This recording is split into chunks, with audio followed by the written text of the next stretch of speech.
Hello and welcome to another segment of Western Wisconsin Journal. I am Jamie Johnson, the government and political correspondent and legal correspondent. I'm a lawyer here in Hudson, and one of my fun jobs that is a volunteer job is to do interviews for Western Wisconsin Journal, and this time every year we are very busy, and this year is no exception. We have 6 candidates for 3 districts on Hudson City Council, and starting off our interviews is going to be incumbent Joyce Hall. Joyce, welcome to the show. Thank you. Thank you for doing these interviews, and thank you to the River Channel for recording and broadcasting it. Absolutely. Now, what we did just before we went on the air, we agreed to limit this to 20 minutes. Mm-hmm. So I'm going to strictly follow that. We're going to try and burn through these, but why don't you, with a standard introduction, tell folks who you are and your qualifications and background. And then in the second question, we'll get into your motivations for being on the City Council. We already established you're an incumbent, but why don't you just, again, reacquaint yourselves to our viewers? Okay, thank you. Well, first of all, I have my qualifications. I'll start with those. I have extensive experience in the City of Hudson government since I've been in office since 2015, and I've been reelected in 2017 and 2019. Twice I've been elected the council president by the other council members. I currently serve on the Finance Committee, the Public Safety Committee, the Public Utilities Commission, the Hudson North Hudson Cable Board, and then previously as a member of the council, I've also served on the Library Board, the Park Board, and as the liaison between the city and the Hudson School District. Previous to this, I was also on the North St. Paul Solid Waste Commission when I lived in North St. Paul. My background, I've got a bachelor's degree in chemistry from UW-Eau Claire with a minor in math. And then I've got a PhD in organic chemistry from the University of Minnesota. I worked as a research chemist at 3M. I'm currently a technical college instructor at WITC. I'm a member of the Hudson Daybreak Rotary. I'm the chair of the Sunshine Committee. And I've also served West Cap as a member of their Literacy Advisory Council and also have done volunteer tutoring. I've done a lot of volunteering over the years, a Girl Scout leader, a religious education teacher, things like that. So. Very good.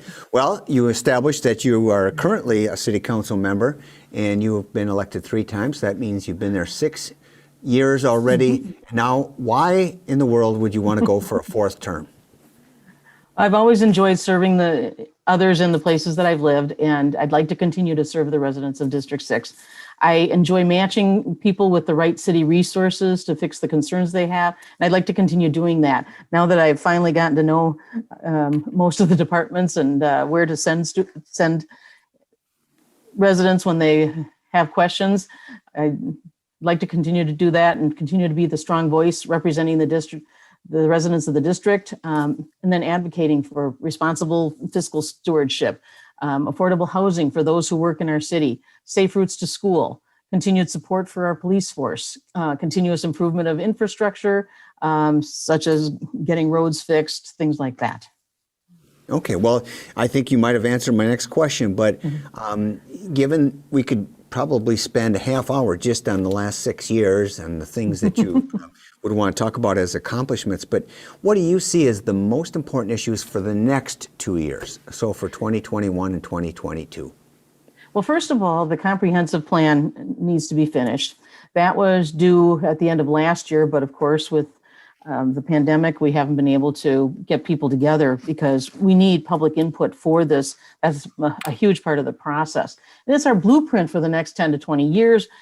So it should include things like all the things that I mentioned before, plans for fixing and maintaining our streets, more space for the police department, consolidation of the public works garages, affordable housing for those who work in our city, better library funding, safe routes to school, a shared ride service, a renewable energy plan, recreation facilities like a splash pad, tighter restrictions in the neighborhoods and near the river, or tighter height restrictions, in neighborhoods and near the river so that people aren't concerned about having buildings that are going to block their views. And then keeping the land near the county government center as it is so that we don't have development there. Okay, with your experience on multiple committees and having reviewed as a council person 6 different annual budgets, do you see any areas where the city could reduce spending without reducing services?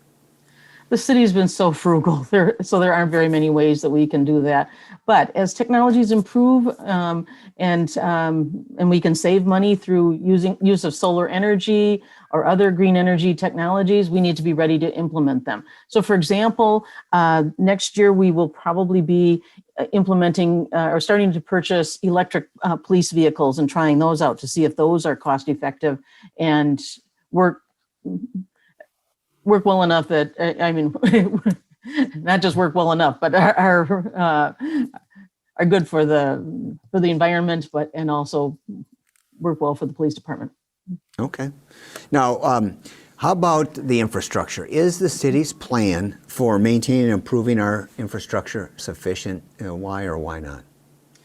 We have a lot of work to do on that. One of the things that's happened is that the city has gotten behind on roads. So about 20 years ago, the councils at the time did not put enough money into fixing and maintaining roads. So we've gotten behind. So those are the things that I've been advocating for, is a complete road plan so that we can fix the roads that need to be fixed, and also to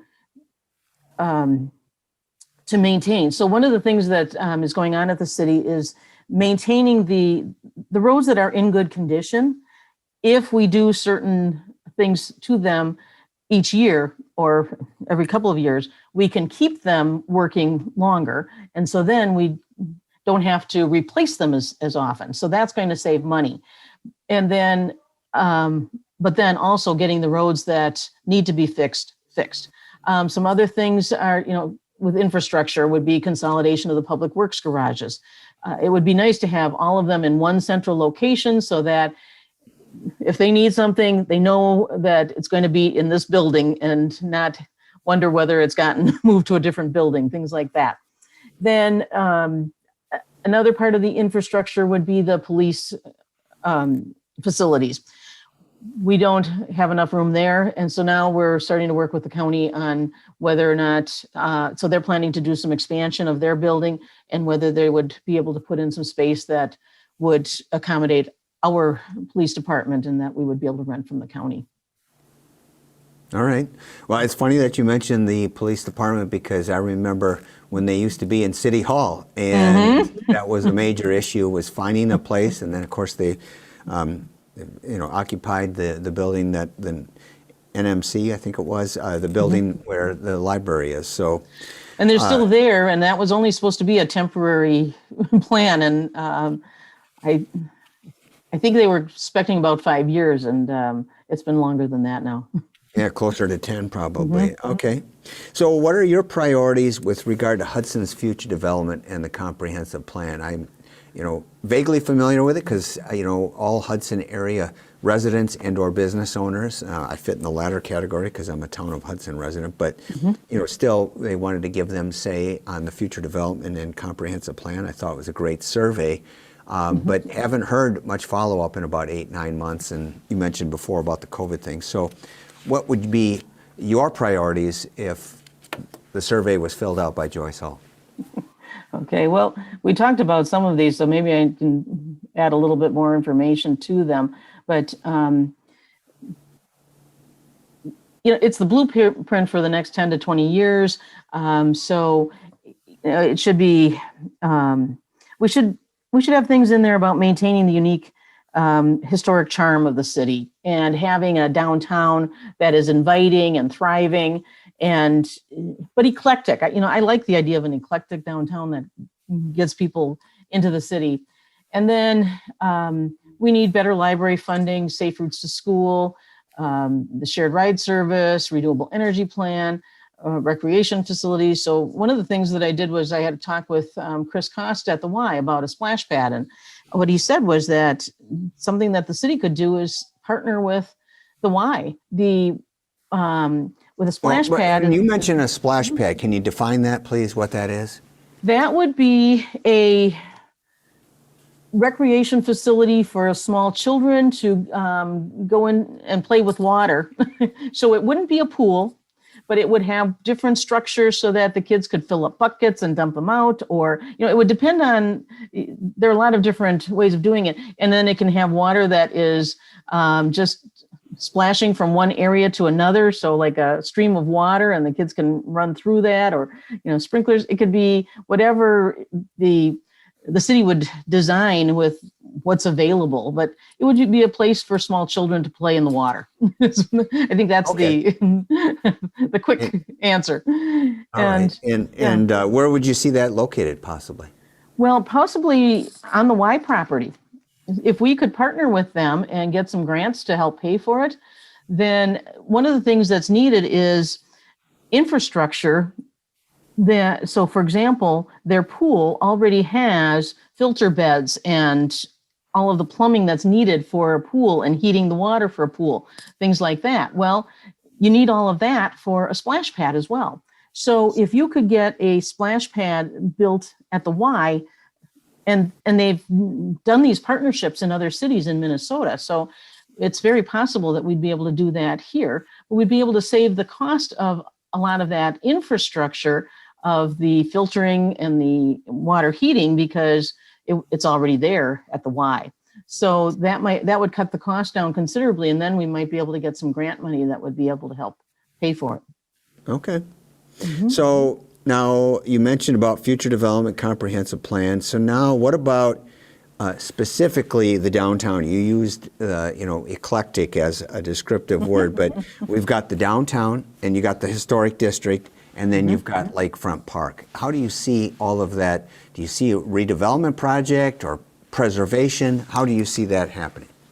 Well, we've already got the downtown district as a tax increment district, so we are working on things that will help with increasing the taxes. So one of the things that's really important in the city is that our tax base grows without having the services needed to for those parcels increase substantially, so that we can actually get enough tax money that pays for the services needed for those properties, and then have a little left over to handle some of the things, because some of the properties do not bring in enough tax money to cover the services that they need. So, for example, Okay. single family homes do not.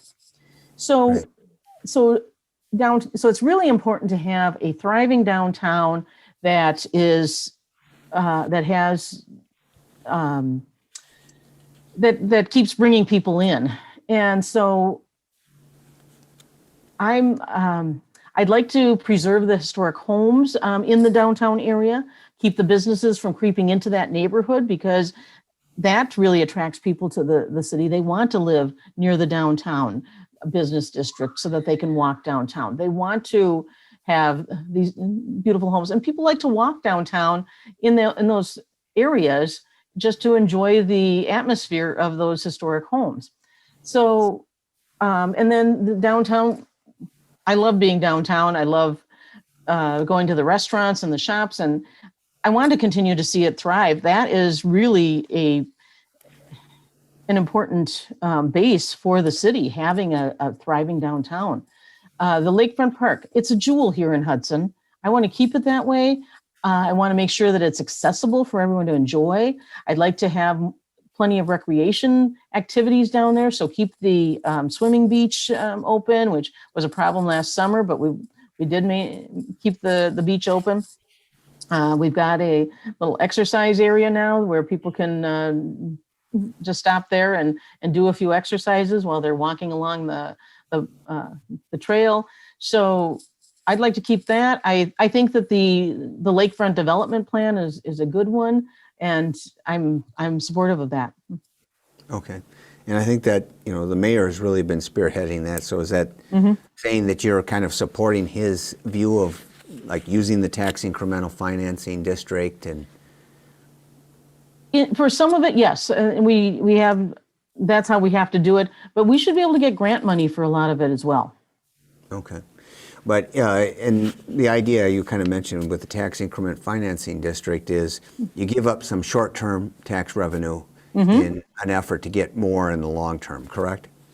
Correct. And so if people aren't familiar with how that works, what you do is you freeze the property values in the tax increment district. So the property taxes for that frozen part of the property is collected as usual and given to the other entities, because your property taxes, some of it goes to the city, but about half of it goes to the school district. Another portion of it goes to the county, and another portion goes to the technical college. Then any property value increases during that tax increment district's lifetime goes to the city to use to improve that property. But they have to pass a test where they have to have the tax increment financing has to be necessary in order for that work to be done. So it's really a good way of encouraging development and getting things done that we wouldn't be able to do without the tax increment district. So we are glad that the school district and other entities have cooperated with our tax increment financing. All right. Next question. And again, you can take this any way you want, but the question is, do you think the city should annex or rezone or develop, land on its side of the border, or I guess the annexation question is outside of its border? But what's your take on that? Well, for both of them, the criteria is the same. The property value the value of the property has to increase enough that it pays for, that the taxes pay for the services that that property will need. So if, for example, so Hudson Physicians wants to annex some property across from the golf course. And that property, that would be worth annexing because you're going to be putting in a facility that will generate tax revenue. Single family homes, as I said, are less likely to. So now we've got the property at the corner of Carmichael and Vine that's owned by the county. So I sat down and talked to Ken Witt, who is the county administrator, the other day to ask about that property and whether that is, they've got plans for developing it or how that would work. And it is zoned public, so nothing would be able to be done as far as development unless it got rezoned.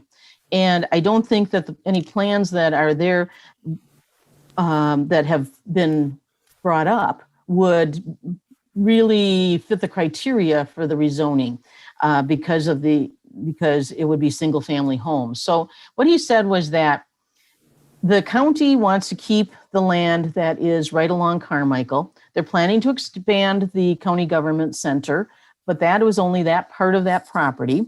But they want to keep the land along Carmichael and along Vine so that for future expansion if they need it. But then the western third of that property, they have had developers who are interested in that. So that would be the property behind the houses on the east side of Grandview Drive, north of Vine. And so we talked about that a little bit. And I think that, well, first of all, I would not be in favor of that. And I would like to see the comprehensive plan mention all of that and recommend that it not be developed because, well, first of all, if a development plan came up, I think I would hear from a lot of my residents saying, no, we love walking along that path and having that area to visit and walk our dogs. And my granddaughter loves to go for a walk in the stroller along that. So I know that other people would be quite upset with me if that started to be developed. So you mentioned those are the kinds of things. You mentioned the people of your district because your district, does it include that area or butts up against it? It includes it. My area is the northeast part of the city. All right. So all the way to Vine. Yes, in fact, so I've got, so it's bordered by, the middle school and Carmichael, and then Vine. But then I do have an area south of Vine, the townhouses along Spruce Drive near St. Patrick's Church.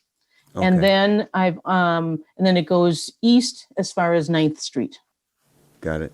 Well, with that, we have 1 minute left. So do you see, you mentioned your district, do you see an issue special to your district that you feel you need to advocate for in the next 2 years that should be dealt with by the whole council? Well, first of all, the property, the county property, and keeping that as an open space. And then also the safety around the high school. And then also redoing Oak Street, which is the street right behind the high school right now. And I've been advocating for that. And this, in Public Works and the city engineer, they're listening to this. They're trying to put together plans, but it's going to be very expensive to redo Oak Street because it's so narrow. And then now with the new practice field, that is so high up that it blocks the view from Oak Street to 12th Street or from 12th Street to Oak Street. So I'm advocating for a little bit of a wider road there, a better corner at 12th and Oak, and then some sidewalks there so that people can get off the street and not have to walk in the street and with that corner there. Very good.